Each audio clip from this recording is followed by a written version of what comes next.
So Portrait Studio Part 2 update is out. The Part 2 update means that you fully have control over your figures. You have a massive library of all the bugs have been fixed as well. There are a couple other ones I found which we'll send out tonight. Last little update that has a bunch of stuff, possibly tonight or tomorrow night. That will have some of the bugs fixed in the menu, some defaults for the lighting, some other little tweaks here and there. As I use it, I change it.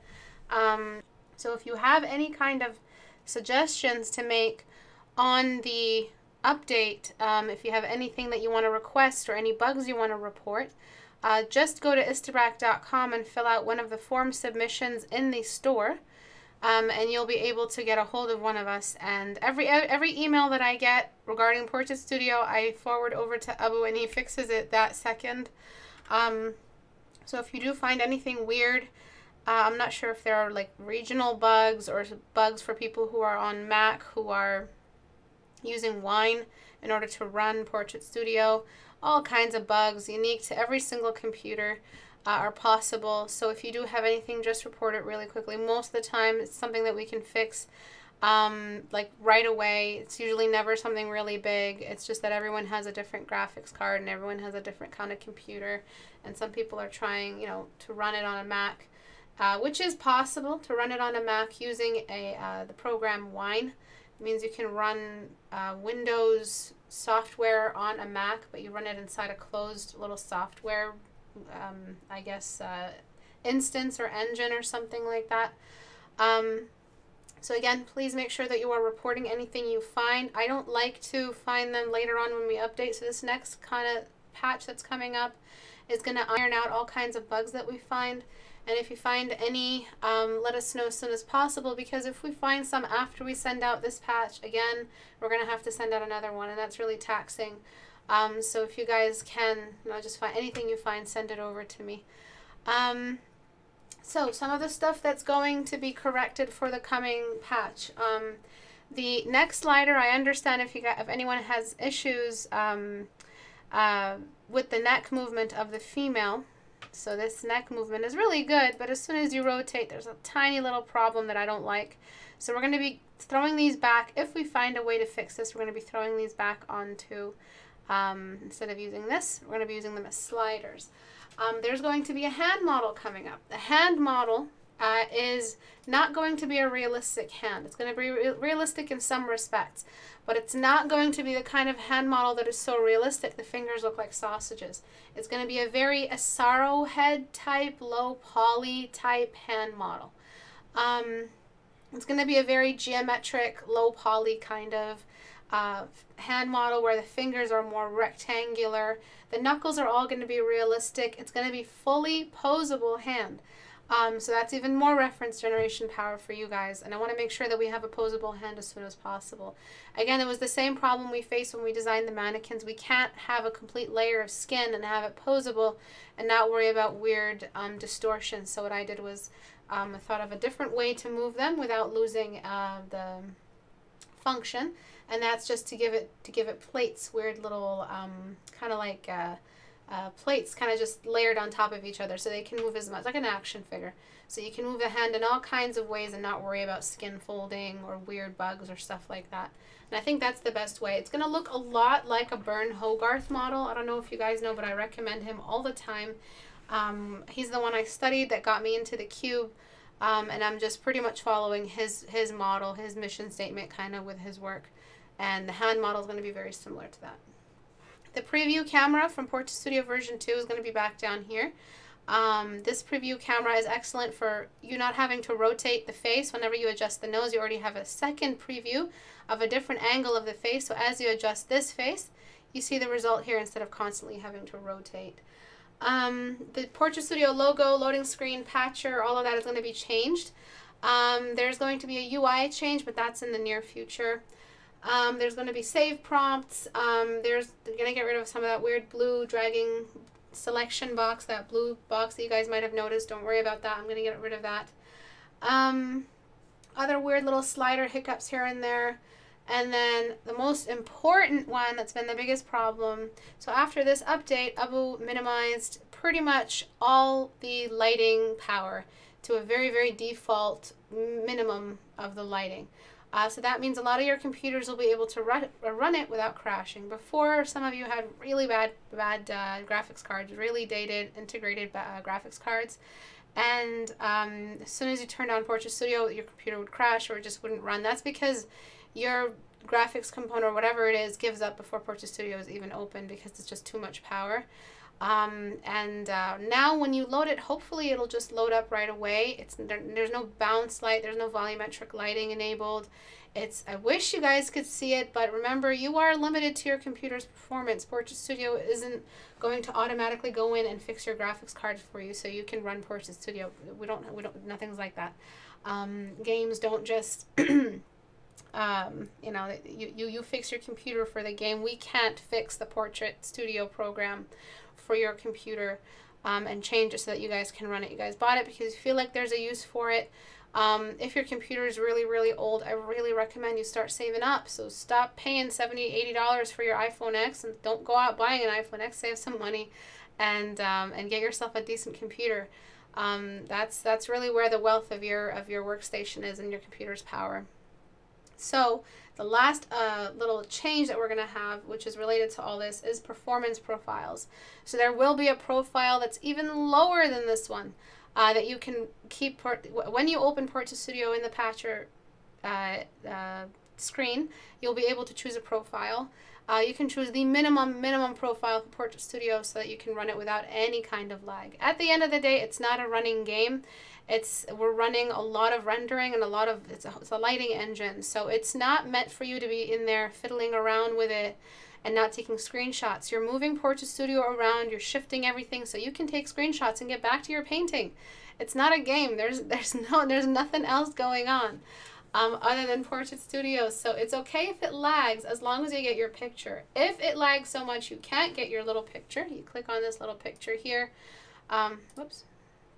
You click on your little picture here, you get your screenshot on the desktop. That's what it's all about. If you can't do this, then that's different. Please contact us and tell us your computer specs and why it's not running and exactly what happened, so that when we make these performance profiles for Portrait Studio, we make them with your specific graphics card models in mind.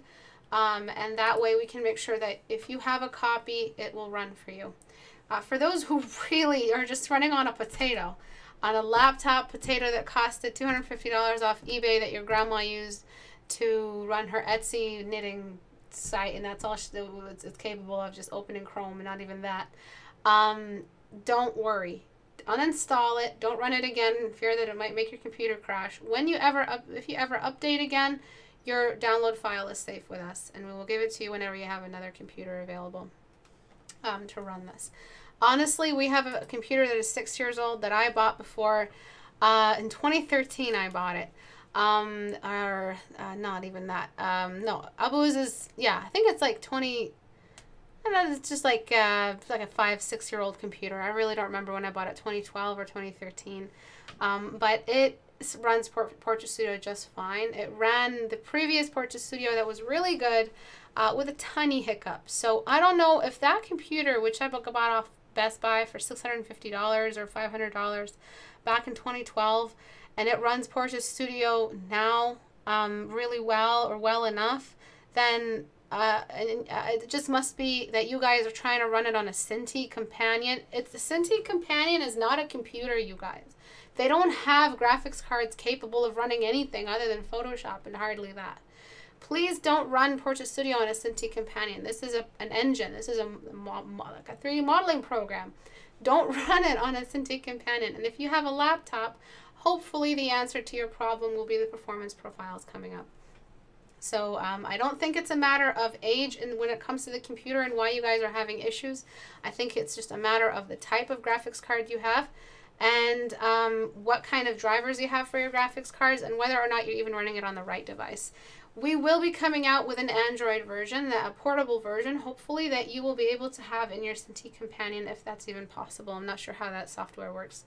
But we will definitely have one for your tablets, for your phones, but for Android, of course.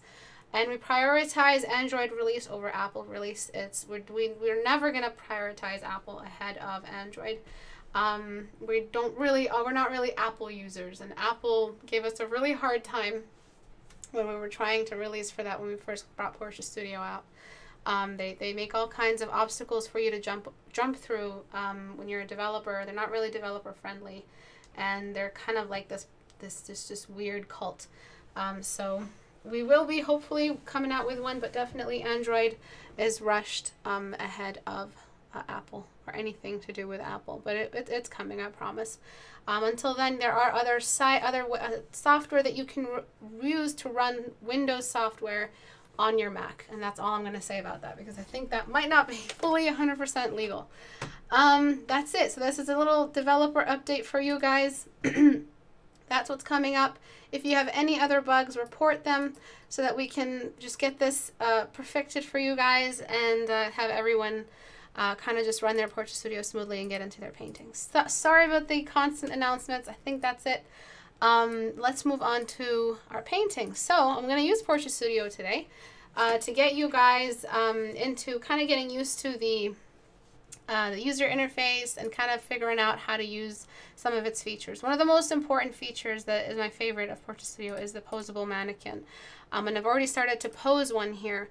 For our reference over here, I'm going to start with this one. So essentially the critique for this is, sorry, I can hear myself in the other room. Abu should not run his speakers on. The critique for this is that he's on a rocket. The rocket is flying at God knows how fast. But he's sitting on it like he's on one of those little swings that go back and forth on in like a Chuck E. Cheese. This is wrong because there's no force affecting him. There's no movement affecting him. It feels very stiff, feels very seated and comfortable. And the last thing really that you have is comfort when you're on a rocket jet missile, when you're riding a missile. I'm not really sure what this is. You have to show that he is this lighter of the two objects. So which one is heavier? The little machine, the little vehicle is heavier than he is. That means that he's not going to, and he's not attached to it, and he's not as dense as it is, and he's a big meat bag. So he's going to be dragging along. You need to show that dragging effect, that distribution of weight towards the opposite direction of the machine's movement, because everything is falling off of it. It's traveling faster than he is. It has its own force to move it forward. None of that is happening here. None of that is visible here. And so what I did with Portia Studio, the little model here, let me just move this over there and move that over here, is I kind of modeled it after the dude. And I'm trying to show you how, if this is his hand, by the way, the fingers will be posable very soon. We're just trying to keep performance at high. So the more joints that we add, the more it might tax your computer. So we're trying to see how we might have to take out features and poly counts according to performance profiles according to profiles. So keep that in mind. But anyway, the fingers will be posable very soon. So this is pretty much what I have set up for the upper body, and all you got to do is just select, press E, and you get the rotating function. And you just have to press E. You can resize, which I have allowed, only because I'm nice and I want you guys to have fun. But honestly, you really don't need to use it. You can Control Z back to where you were before. So pressing E, and I'm just going to shift this back. And really what we're missing is the fact that his head is kind of beneath, or his neck is disappearing beneath his shoulder line. So press R and right click on your mouse in order to rotate. And typically the camera, so of course you have control over the camera, typically the camera should be like this. This is more dynamic, this is more engaging, this is more believable, and this is exactly what we want to see out of a painting, that something is happening, something is affecting the character in such a way, and you're seeing the characterization through their position on this. So if he's particularly wild, he'll let himself fall backwards like this. If he's really focused on what's happening to him, I think I messed up the hand over here, then he will be like haunched forward, kind of ready for attack, like he's riding a horse or something similar to that. The problem with giving you guys a lot of the, I think I messed this hand up. I need to use the position slider right there. But the problem with giving you guys this much control is these little problems. This is why I wanted to create limitations, but I said they're going to have fun anyway. So for the leg, I'm just going to press E and move the leg forward. And I want it to be kind of, I'm only interested in this leg. I'm not really going to pose this one. This is the only one we're seeing. And this leg feels straight. And again, it doesn't feel like there's anything possibly keeping him on. You can use the cartoon excuse, but you're shading and you're giving me cast shadows and bounce light. You can't use the cartooning excuse when you use bounce light. All right, when you're in the bounce light game, you really can't. So I'm going to leave his leg like this.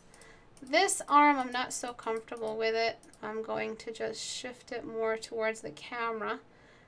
And hopefully when we get that hand model in, you'll be able to get a nice model for the fingers. But until these will eventually be movable, don't worry. Updates for life. If you currently own one, your updates are all going to be for free. And that's it. This is exactly what you need. If your lighting reference is from a different angle, then you need to just shift, press 1 to control the light, and you just move your mouse around to get a good angle on the shadows. So I think I'm just going to copy what you did with the neck. His head is more rotated, so I'm just going to rotate it this way. He's kind of like looking at stuff. And you really can show the white of his eyes, how crazy he is. It just reminds me of Jinx on her little rocket. I'm not so comfortable with the cast shadows being so dark, so I'm going to turn on enhanced lighting. Only good computers can do this. Please, please, please don't do this. If you can't run games like Guild Wars 2 or something on high, you won't be able to turn this on. It'll crash your computer. It might work for your computer just as a flat image. You don't move it around. It might not even let you load it. It really just depends on your particular specs. But we're going to be looking into different graphics cards that are out there in the market. Graphics cards reported in the bugs, so that we can make really, really good functional performance profiles. So it's really important you guys report to us if you have issues, the kind of graphics card you're using. And that's it. You just use this reference, you screenshot it, and let's do a little paint over now. So the biggest thing would be just making him bend backward. And in order to make him bend backward, as our reference is telling us, I'm just gonna zoom in. I'm not sure how to zoom in. Oh, it was on pen mode. We gotta hide then. See how the chest, this is a very muscular guy. You don't have to use a muscular, you don't have to paint the muscular guy, but do you see how his neck is behind his chest? These are called landmarks in figure drawing that you want to find. Alright. Alright, so we're going to try to duplicate that exactly. It's really, really easy. The biggest landmark, and the reason why I call it a landmark, is because a landmark is the only thing you really have to change. The rest is all optional. So you don't have to make his body twist like that. You don't have to stretch his body out. But you do have to lay his head behind his chest line. And that's what I mean by landmark. So I'm gonna try this so that it's minimal.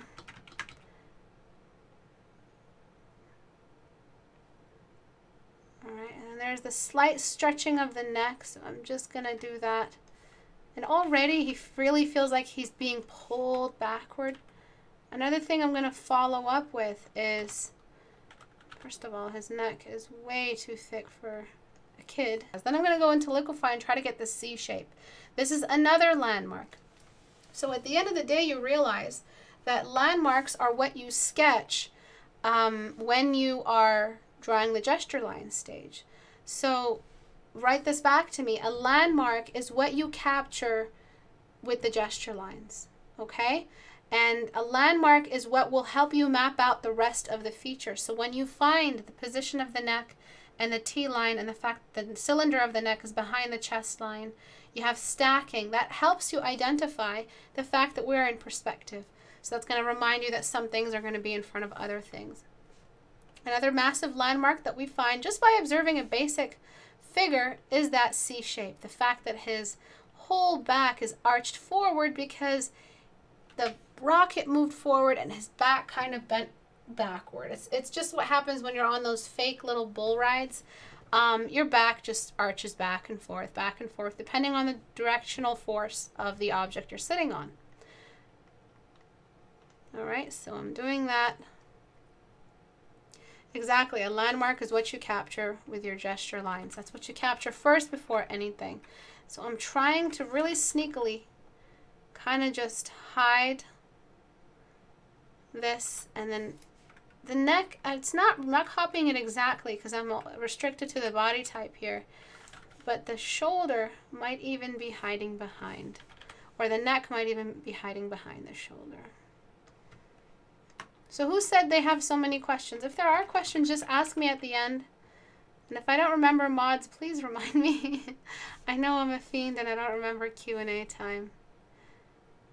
Okay, so I'm just kind of tucking this arm forward. I kind of have the wrong perspective that I took a wrong picture. So I'm just going to press R and rotate again, and I'm kind of just trying to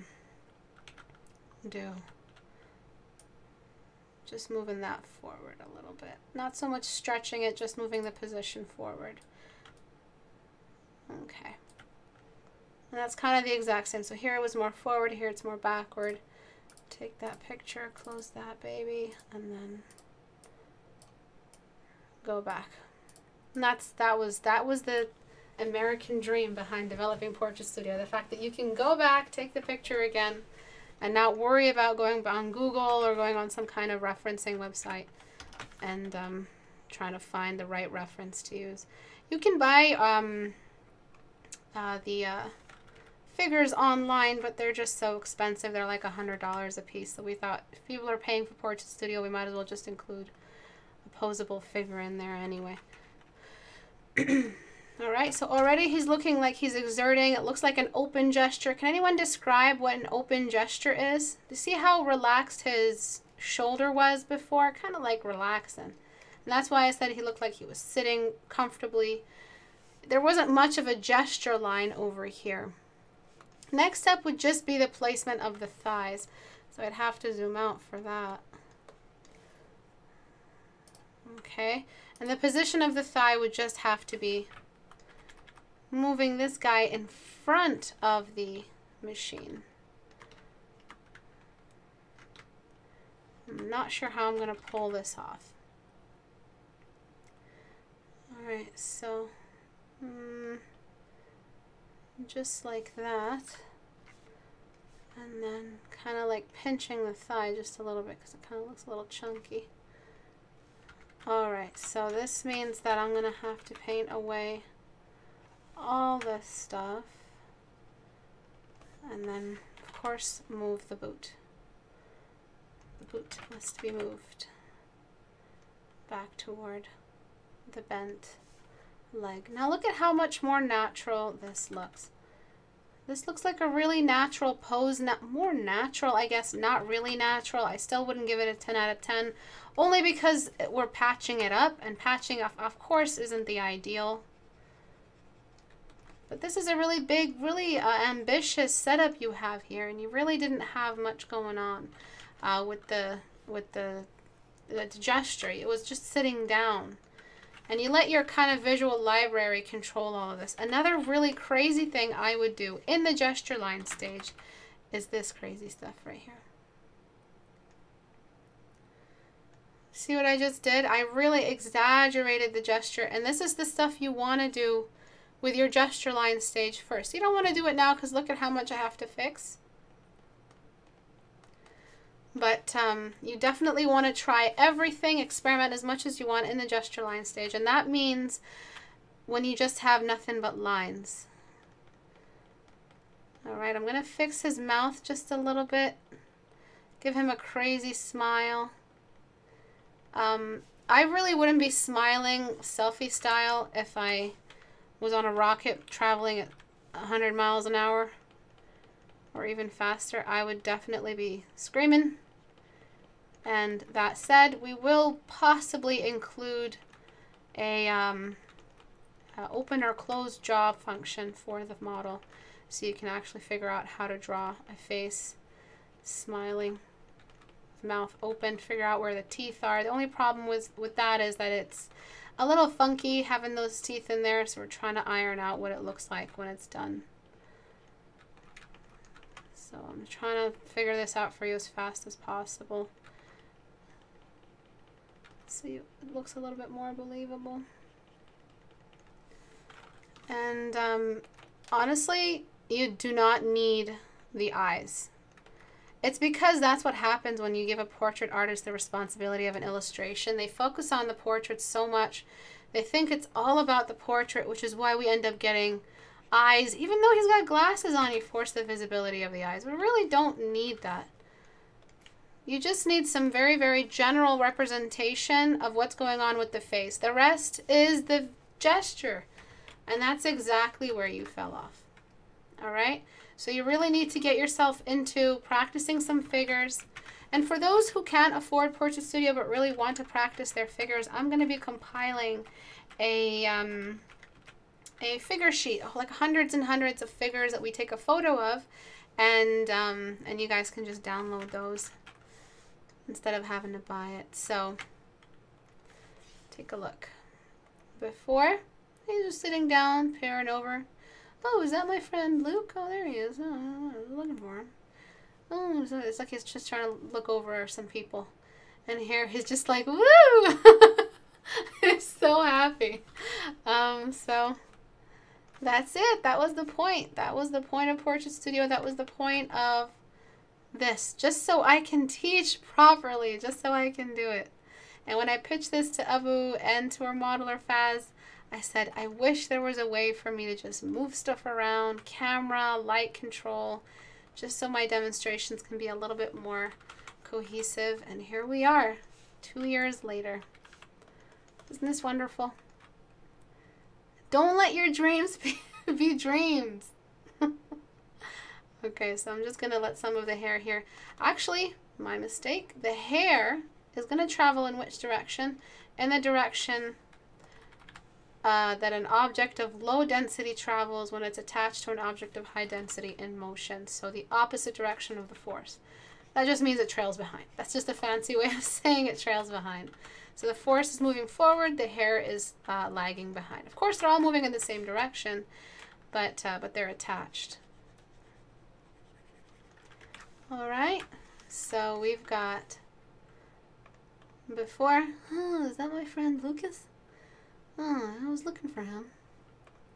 And after, woo! Every time I see this guy, I was just so excited. And that's what you want. That's the kind of reaction you want. You want to show the energy. You want to show the movement, the motion, the open gesture. So in my book, which will be coming out soon, I'm so sorry I have to take it down from the store. But for those who bought the book and read it, I discuss open and closed gestures a great deal. An open gesture is a gesture in motion, is an explosive gesture, and usually you find it in all kinds of crazy X shapes when you're doing your basic gesture line. So some kind of distance between, there's like an X shape, of course, CSI or X and 0. 0 is for closed gestures, very fetal position, closed, not moving, there's no energy explosion.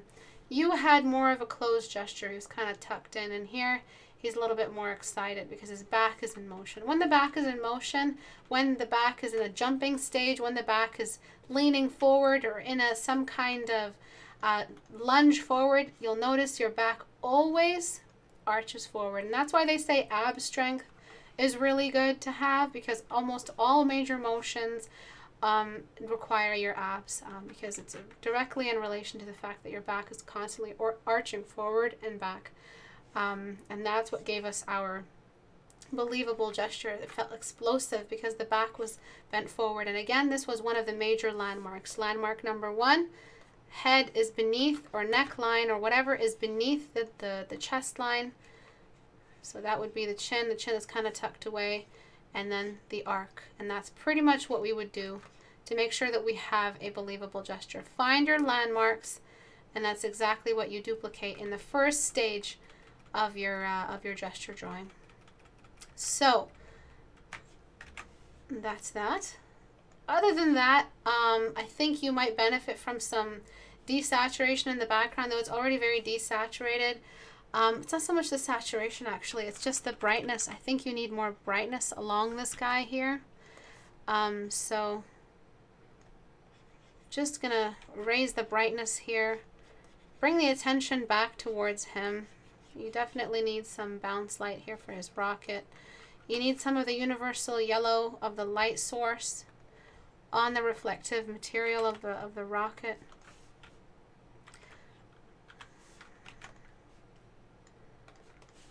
Okay. So wherever the light is coming from, so if it's coming from this direction, that's what we use, and that's how it makes it feel like it's in the same kind of desert city landscape.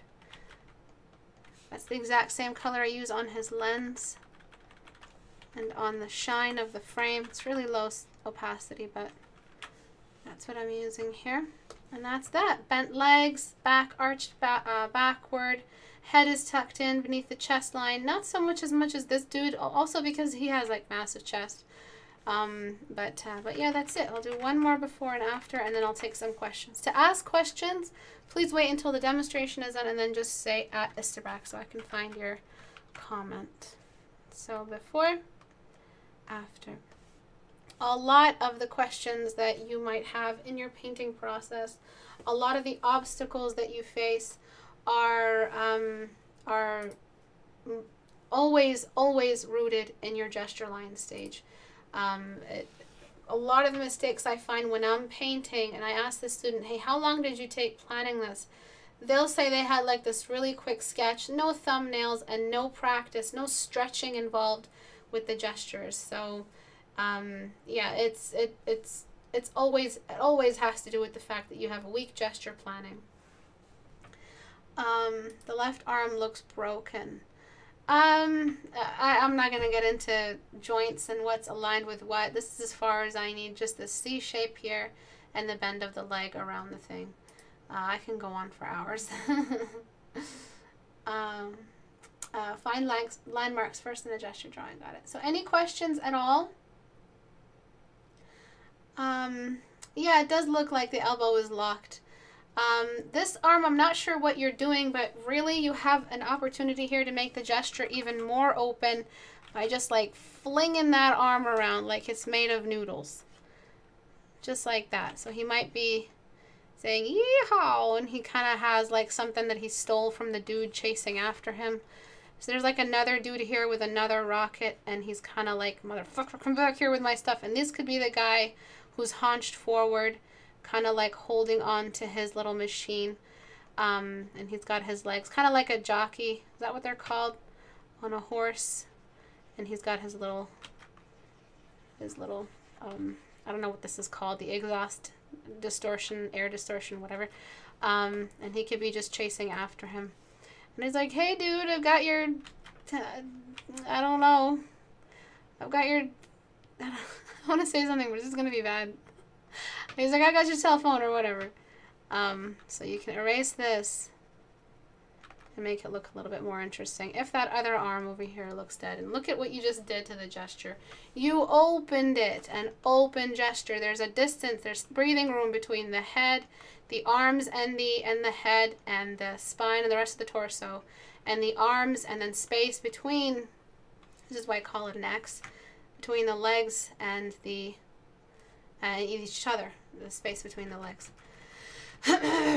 How push in the render a gesture studies can be. What? How?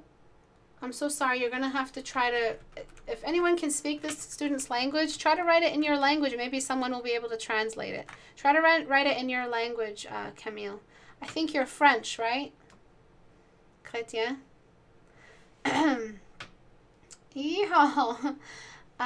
Got your money.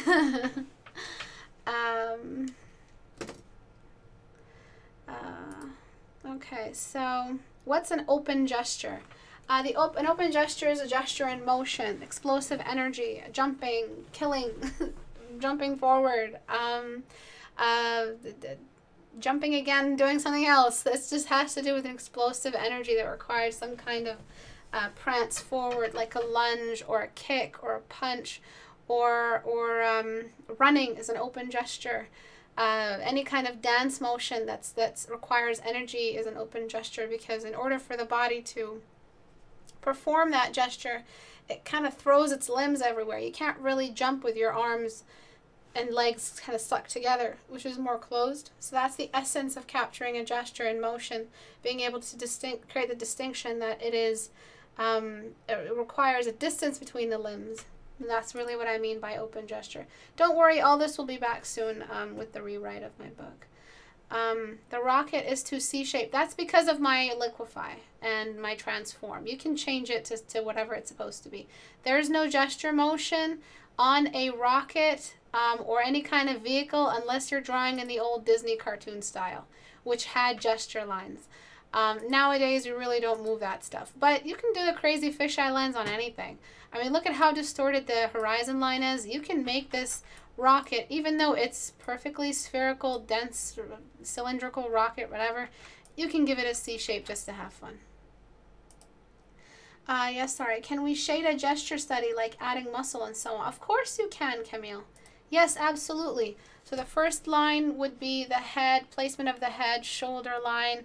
After that, you want to know what I add? I add a bunch of these little cube shapes, a sphere for the torso or fat area, a cylinder for the, it just depends what you feel like doing, a cylinder for, I might leave this area empty because really it's just fat, a cylinder for the hip section, the spring that I've taught you guys 101 times already for the knees, the direction of the legs, the crosshair for the stance to show you where the legs, where the ground is, where the feet are grounded, and then you have your arms, the placement of the shoulders. This is all stuff that you can do in your gesture stage. If this is successful, everything that comes after is successful. It's like a pyramid. You got your gestures, you got your shapes, you got your final lines or details, and then at the very top is a lens flare.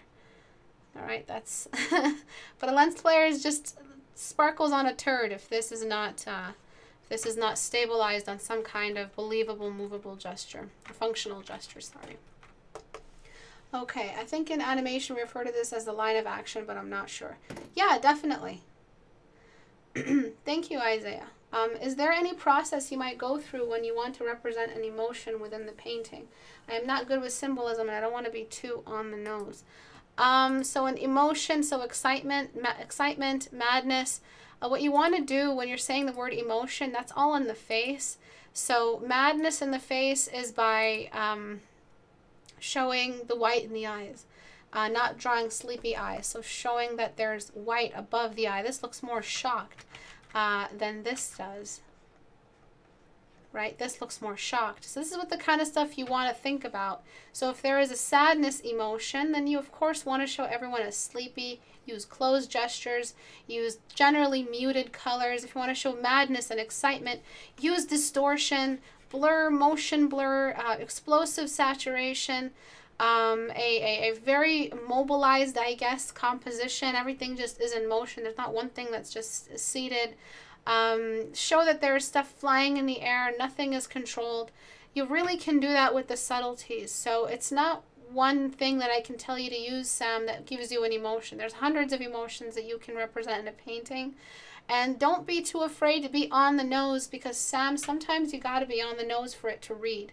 And here we exaggerated this like crazy, but if someone acted this out, you'd think he was just this super flamboyant actor with his butt hanging out or some kind of burlesque. If a girl was in this position, you know it's pinup.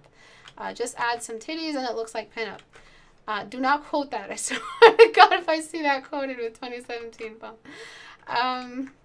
So you see, you have to exaggerate this. But if a girl did this in real life, she'd just be, you know, like, attention whore. Just like that. So you kind of have to exaggerate for it to read. If we had been any more subtle and we made him less flamboyant, you need flamboyancy, okay? You need a little bit more energy for it to read in a painting, or else you're drawing everybody just sitting down, kind of looking for his friend Lucas over the crowd with his extended neck. All right, so I'm just going to try to get rid of all of these crazy sketch marks. Actually, I'm not even sending these out anymore. I used to send them out, but not anymore. Okay, let's move on to something else. So I've got some skin tones I wanted to talk about.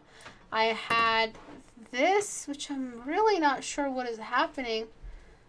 It's beautiful colors. Really good job on the reds, but I'm just not sure what is happening here. And then we've got this rotation. So I guess I'll do the gray and then we'll move on to full images first. That way we can get that form study business talk out of the way.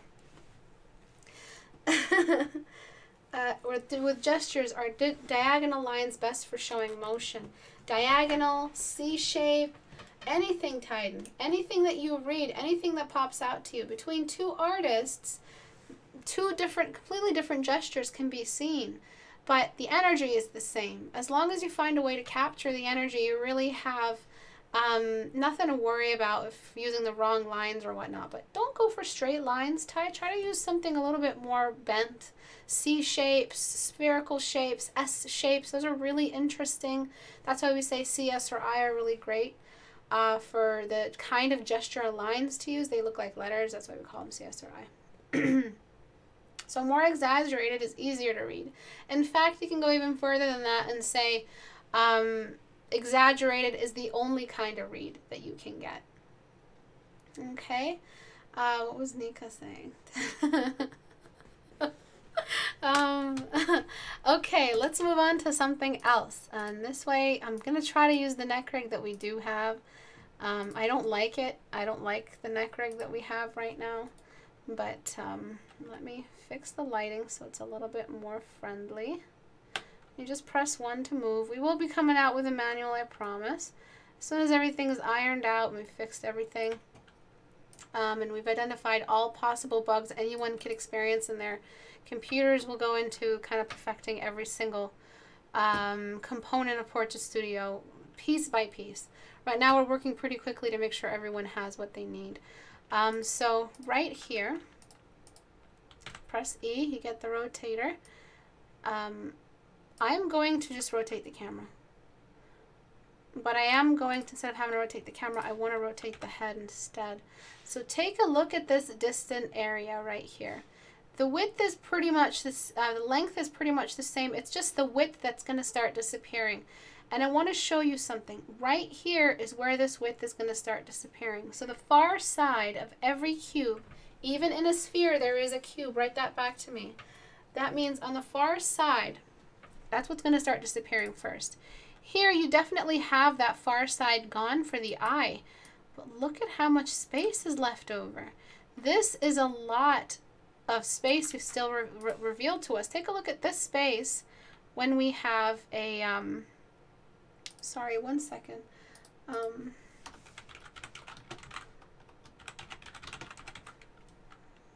Okay, so let's start rotating it. Actually, no, I was gonna, look at what happens. It's gone. It's starting to hide behind the nose. Let's bring it back. Watch the far side of the head, this area all the way over here. Watch what happens between the distance of the mouth and the cheek. And I'm just going to keep yours open so you can take a look at where yours is as we rotate. This is the point of Portrait Studio. It has an educational purpose as well. Look at what's happening. Look at what's gone. So you showed space, you showed too much space. This eye looks smaller than this one. The nose is okay. I guess I can't really complain about the nose other than the fact that it's upturned. So let me see if I can, this is the bug that's already been fixed. Don't worry about that. This patch is coming out very soon. So where's the nose? The nose is getting tilted upward, and that's really the only time we get an upward tilt to the nostril. I guess that's like the only equivalent.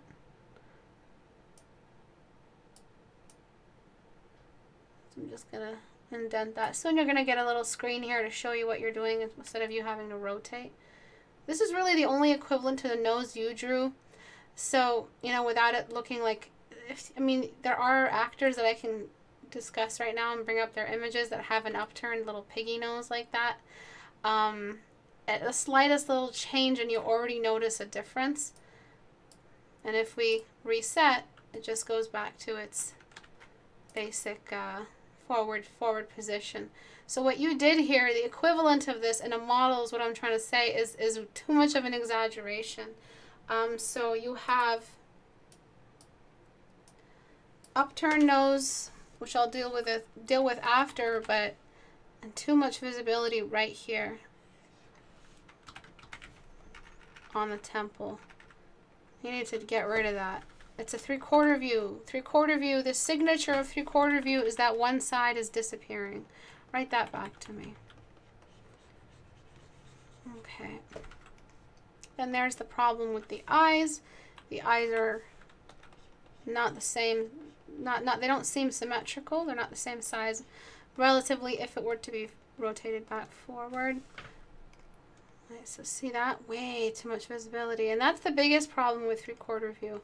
And take a look at the neck. The neck isn't in this much of a problem, this much of a position. When we kind of do the 3/4 view, this 3/4 view is more extreme than this one. And look at the neck. It's not that much farther than the chin. But yours goes all the way over there. So I think it's like the whole head that kind of needs to be moved backward. So you had a lot of distortion, and it's to be expected. Whenever a student jumps into 3/4 view, everything they know goes out the window. It's because it's a whole new vantage point. It's a whole new unit of observation, a completely new rotation and form language, and you kind of get caught unawares, so it's okay. Yeah, the ear is visible. It's just not as visible as I made it. All right, boys and girls, so please, if you do jump into 3/4 view, remember that you're looking at the side of the object. Exactly, the signature of 3/4 view is that one side is disappearing, the far side. You're seeing only 3 of the 4 quarters of the face. The lobe is kind of ahead of the neckline. I'm moving the neck up just, the nose, I'm moving the nose up just a little bit, so it's no longer upturned, and I'm tucking this in. Next, I'm going to be moving the whole eye in uniform back behind the nose. So here's another little component of, I know, I hate doctors. Here's another little component of 3/4 view. In 3/4 view, not only does one side start hiding, stuff hides behind other stuff. So you get stacking, a little something I call stacking. One object hides behind another. So as you can see, the little eye corner, this one right here, look at what's happening when I rotate. It starts hiding behind the nose. So you have that, but you still had so much face left to be visible. So you hid the eye corner, but only that. It doesn't take just hiding the eye corner. The eye corner is attached to an eye. And so look at what I selected, the C shape as well. And I'm going to talk about the C shape, which is pretty much the last thing that has to do with 3/4 view. So I want you guys to write that back to me as well, the fact that there's stuff hiding behind other stuff. Wait a second, what am I doing here? So I'm trying to get the nose shape out, right? Yeah, so what the hell am I doing? Okay, so I'm just deleting around the nose. Okay, sorry, I'm having a little hiccup in my brain. I'm just deleting away at the nose because the nose is what's nothing hides behind. Nothing hides the nose. Everything hides behind the nose. And then finally, the last unit of 3/4 view is the C shape. And you have a lot of the C shape already. So you had too much face visible here. The chin is a little bit strong for a female. It did have a lot of male beauty signatures in it. The eyes are looking in the wrong direction. A couple more tweaks here and there, and we will be done. And I'll show you the before and after. So for those who aren't interested in doing masterpieces, you're not really for the whole masterpiece thing just yet, Portrait Studio is good as a study tool. It started as a teaching tool and a study tool. Alright, so see that before, a really strong chin, very masculine. The chin is like the go-to to make a face look masculine. It really shows right away. So this is part of that stuff that starts to hide. Remember the first thing I made you guys write back? Stuff starts to hide behind other stuff. Stuff starts to disappear. This is the inner corner disappearing. This inner corner. This inner corner is more visible because we're seeing the side of the eyeball. And this is really, really generalized rules, I guess I can say at the moment. It won't look, just like when you use art books and follow along them to paint a face in different 3/4 views, it's gonna look clunky at first. Who has that? Raise your hand. Who has that when they do an art book and follow along, their head looks like a Terminator, clunky Terminator robot? It's gonna be like that at first. It's okay. It's gonna, all your paintings and all your stuff is gonna look blocky and chunky and clunky, and that's fine. You're just learning the planes right now. You're not designing characters, so stop trying to design characters. Just stop it. Right now, all you really care about is the fact, can you rotate a head? After that, just that's it. Everything else comes later. Okay? So, yeah, me copying Loomis, exactly. It's okay if it looks clunky and funny. It's all about memorizing the planes and getting yourself used to seeing the planes. So I'm going to do a before and after. And I know it's a very big change, but it's definitely a learning opportunity for you. Before, way too much head, too little face, way too much visibility on the far side. 3/4 view means it disappears. The C shape is on the lips. All of that stuff is kind of missing for the lips, and we tucked it all back for the lips. For the head, for the lips, really for a C shape, this is just what I mean. You're showing me the C. Forget the corner, all right? Forget about the goddamn corner of the other side of the lip, all right? It's hiding, not even visible. You just kind of tuck it in there and kind of indicate it on one side. What we want to see in 3/4 view is this C shape. Look, C, C, C, C, C, a whole C, smaller C, and then one big ass C right here for the head. Whoop. And this is what happens when you look at a cylinder from side view. So you're seeing a cylinder from side view, you start seeing the C shape, but from front view, it looks like a regular old rectangle. So when you do 3/4 view, you rotate, you start seeing the C shape. So 3 major components of 3/4 view. Objects start to disappear. All right, they disappear along the rotation of an object. So object number 1, nose, and then finally the nose disappears behind. Okay, so that's disappearance, rule number 1. Rule number 2, objects stack in front of other objects. All right, so this stacks in front of this. And then finally, we have the fact that we see a C shape. So this component right here. All right, these are the 3 major rules of 3/4 view. Please don't forget them. All right, so this is a really action-packed episode today. We're covering everything. Firing on all cylinders. Yes, think of the eyes as a satellite dish, exactly. Is her ear too close to the back of her head? Not really, no. I wouldn't worry about that. I think it's a little bit, there's not enough neck. You see how much neck we have over here before we get to the jawline? So it might be, it's just showing just enough outside of the ear. But it's just because you started off with a very mild rotation. It's just that you stretched the head. So your rotation wasn't as big as before, and now it's less. Now it's more, sorry. So you can, if you want to, extend the rest of the ear forward and then finish the jaw off a little bit earlier, because if you make the head any wider or adjust the ears, you're just going to risk running another really masculine looking face. So just really softly, I guess, over here. Kind of just show where the neck is done. And then show the rest of the ear. I wouldn't worry too much about ears unless you're like designing jewelry or something like that. For ears, you have no business rendering ears so thoroughly. What was the first again? Objects slowly disappear along the horizon line of the rotation. How do you paste an old history slate into your layers? It's really easy, you guys. I just Control-C, I merge everything down. I have one layer.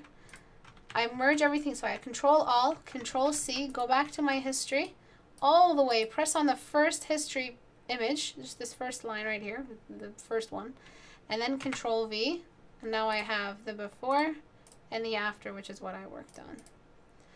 Okay, so that is that. All right, any more questions? For this piece, it's mostly like a coloring problem, and I'm just going to run through these guys really quickly. But okay.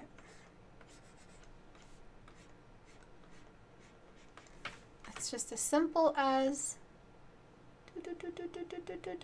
more into the reds and then desaturate. So if you guys remember back to my previous class on skin tones, the lesson was skin, painting skin is subtlety.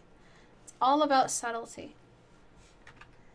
Okay, and then we have the fact that just everything is the same color. Hazel eyes, hazel eyebrows. You don't have to keep it like that in the first color layer that you do. First of all, the whites of the eyes on Caucasian skin are a little bit more blue. And then I'm just going to go ahead and give them blue eyes, just because we're trying to bring in a different color.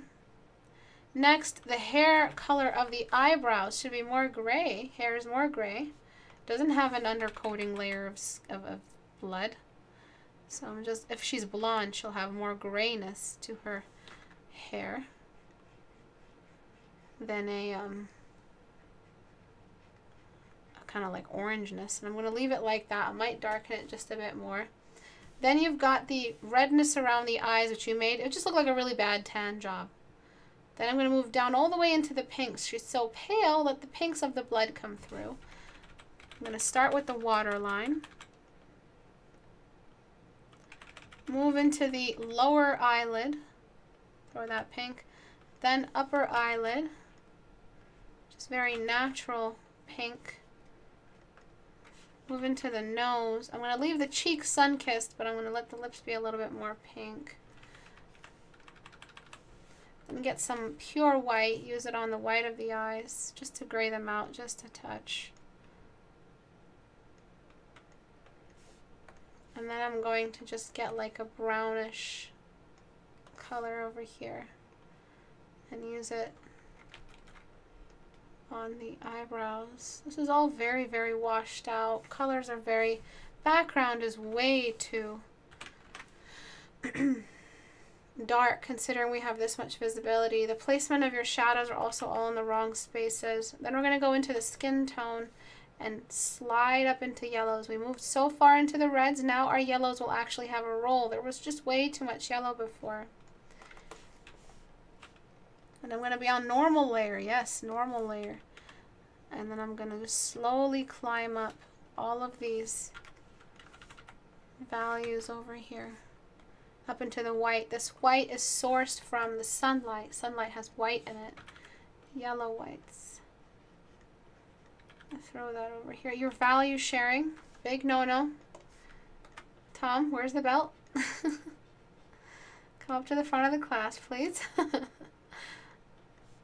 And I'm going to just throw some of that dewy yellowness all the way over here. I'm still not happy with this. I'm going to just shift it into the reds.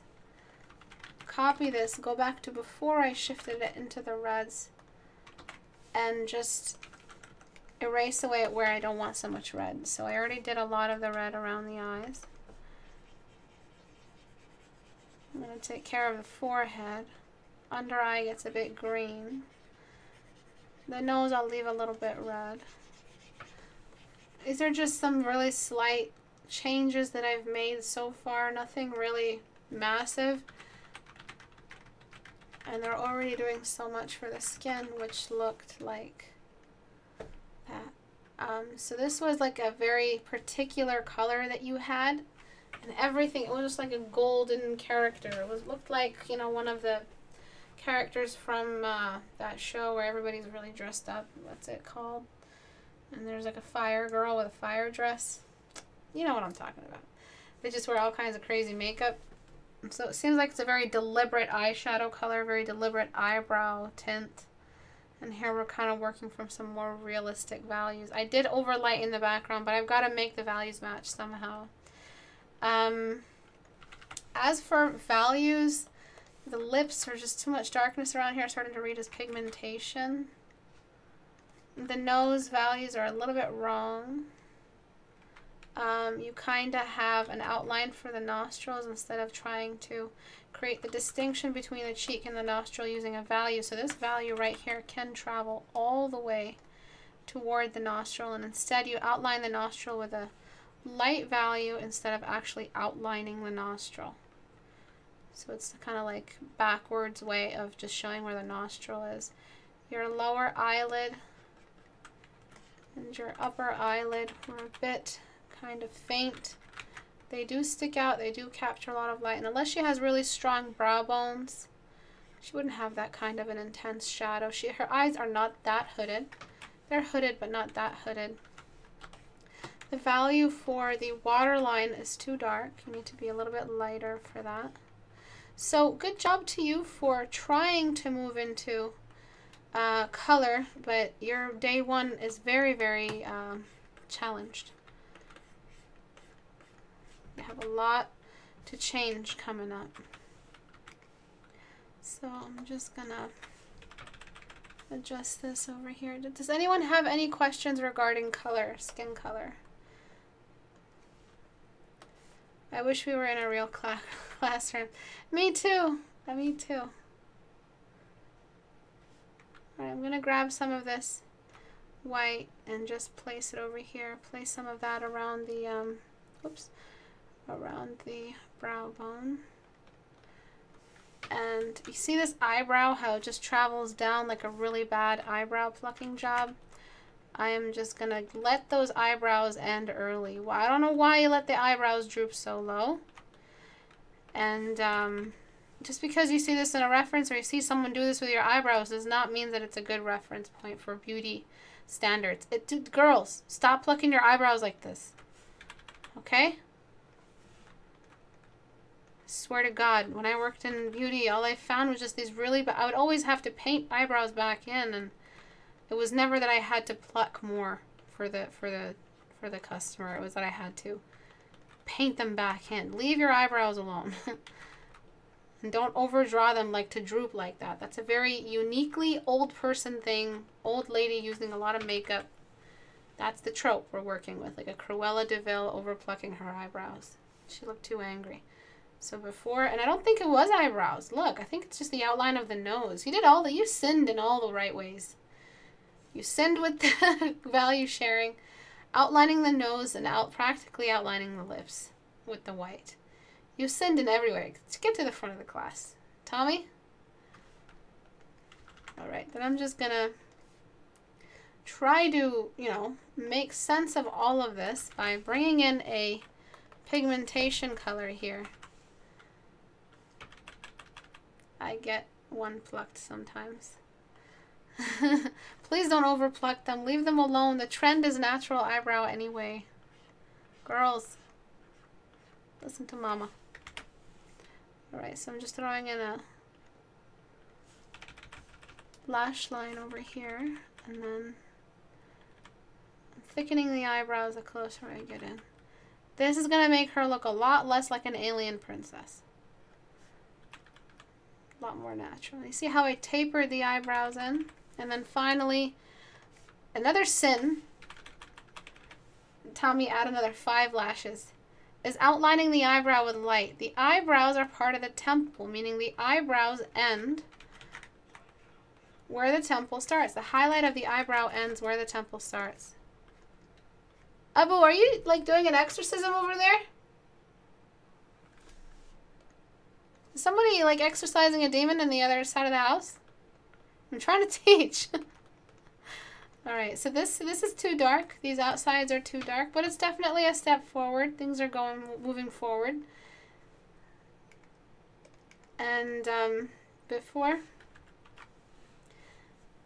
after, skin needs more variety. For instance, under the eyelids, we have, I don't even know how I'm going to name this video today. A little bit of everything? That's just the worst title. All right, so a little bit of green right here. See that? The slightest little green, but it makes the eyes feel a lot more realistic. Now she has more of a pink going on. And you see that desaturation in the eyebrows? That's necessary for eyebrows. Eyebrows are not saturated. And then we have the darken right here. The lash line, the shadow, the shadow of the lash line on the eyeball. And then finally, the lightest, whitest, sparkliest bit of the face, which is the specular highlight right around here. Okay, so just add titties. Name the video, just add titties. No. Before, gold member. After, just normal subscriber. Video title from Simpsons to Simply Awesome. Titan, you should be naming all of my videos. Art sins will not be forgotten. Yeah, the only way to redeem yourself from art sins is to keep trying. So, is there a concavity between the eyes and the eyebrows? I'm wondering whether it's actually there or my mind creating the illusion. There is, absolutely. What do you mean, in this piece or in general? Between the eyes and the eyebrows. Yes, over here there's a concave shape. I'm going to rotate this for you. Concave. Squint your eyes, you see the shadow.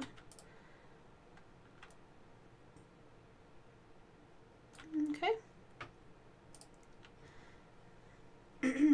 For the 3/4 view, do the eyes have the same measurement or do they taper as the head rotates? Half the eye starts to disappear, Christy. But they do have the same length. The width changes. Take a look at the width of this character right here. The width of her eyes. So there's a front view. Okay. It eventually disappears. By the time we notice a thinner width for the eyes, it eventually disappears, and then this one becomes a side view. So see, the width of this one is also changing because 3/4 view eyes is for everything. But in general, this one is going to be a little less wide because it's starting to taper. Look at this already. This part of the nose is starting to get in front, and this is starting to disappear on the horizon line. Stacking and the horizon line disappearance. This one is still generally wider. And eventually, both are side view.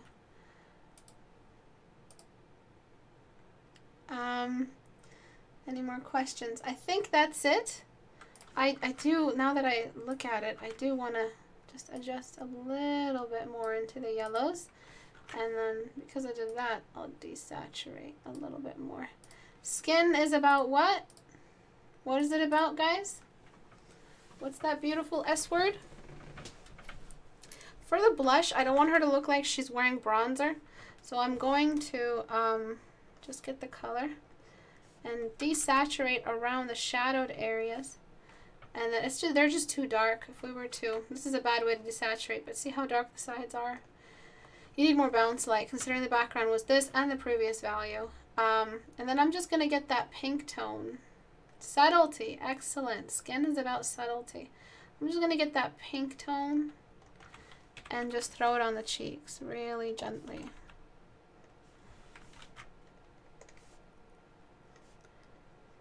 Alright, that's going to make things look a little bit more natural, a little bit more on the lips. What about lips? What's the rule about rendering lips? What rendered lip is a well-rendered lip? What's the missing word? I'm going to bring in one little touch of saturation. Here's a little tip. Don't saturate the entire iris, just the part that is closest to the pupil. Alright, that's where the most of the color is. They'll still look blue. Under-rendered, exactly. So an under-rendered lip is a well-rendered lip. So get your smudge brush. I'm using the, no, this is not my smudge brush. I'm using the number 4 smudge brush. How much do I use it and I still haven't memorized the name of my own friggin' brush? All right, see this shadow here? Way too dark. I'm just gonna get this value and run it over. Just lightening all of these shadows. They're just too dark. You do have edges missing now, both because of your painting and because of my paint over. But before, after.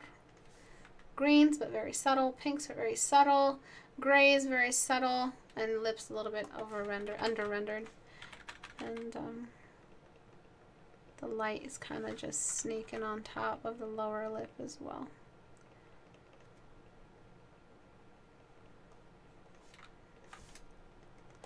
So any questions before I go? This is going to be the last painting I look at. I don't have time to talk about composition and line of sight, so I might save that next one for next time. I'm so sorry if I led you on today, Mr. Skeleton Man Artist. Okay, is it possible to shortcut specific brushes to keys? I think so in the new Portrait Studio. I mean, in the new Photoshop. I think so. I think it's always been like that. Tools, you gotta just set up the tool. I've never done it. I don't need to. It's right here. How much more luxury do you need, for Pete's sake? But for those who like need that in their life, then I think there is definitely a way. I've heard of people talking about it. I am not I am not a Photoshop expert. So I'm so sorry if I don't have the right answers for like specific tools and stuff. All the tools I know are the tools I need, and if I need them, that's really all you need. A little bit more darkness around the lips just to under-render them. Before, after, before, after. She does look a little bit angry or sick. I would just correct the... So this is like a 14-day challenge critique for you, Mr. Artist. And this is a coloring critique for you as well. So if I see your next day look like this, but more saturated, I'm going to smack you. I'm going to send Tommy after you. I might even send Tommy and Antares after you. Alright, so that's it for today. Thank you everyone for joining. To join the class and submit your stuff for critique. So you're looking at all this, you're like, hey, how do I get this lady to critique me? You just go to istebrak.com, click on the little googly plus icon, and join it. Read the rules. If I see sketches, I don't care if you worked hard on this sketch, but it's anime, I'm going to delete it. If I see any Koreaboo, weeaboo stuff, I swear to God, I will delete it. I want art. I want you to study real faces. I don't want you to study airbrushed magazine covers. I want to see real faces. If you like drawing Asian faces, there are Asian models out there who take amazing photos. Study them. But please don't be doing some K-pop stuff. Nothing against K-pop. It's just all really airbrushed, really just bad for referencing. It's like all overly photoshopped. This goes for any kind of magazine cover.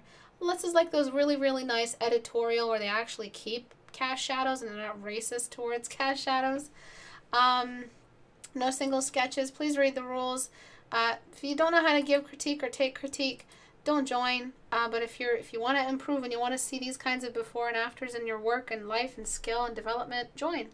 And if you don't get critiques and you're part of a 14-day challenge, it's only because you're not giving them. So go out and meet people and critique them. There's like almost like 50 right now ongoing people who have, I think 50 plus challengers, 14-day challengers right now. So please join. I think it's 50 plus. There is a current challenge going on. It's the Winter Holiday Busy Fantasy Town Challenge. I'm going to try to do it tonight. I'm going to try to do it after hours and paint it. I do have to sculpt some stuff for Portrait Studio though, so I might just have to do that instead of painting today. I'm going to do a little bit of both, some thumbnails and some sculpting for you guys. Okay guys, have a happy Thanksgiving. I will see you guys on Tuesday the 28th if I'm not critiquing on the 23rd. Bye everyone.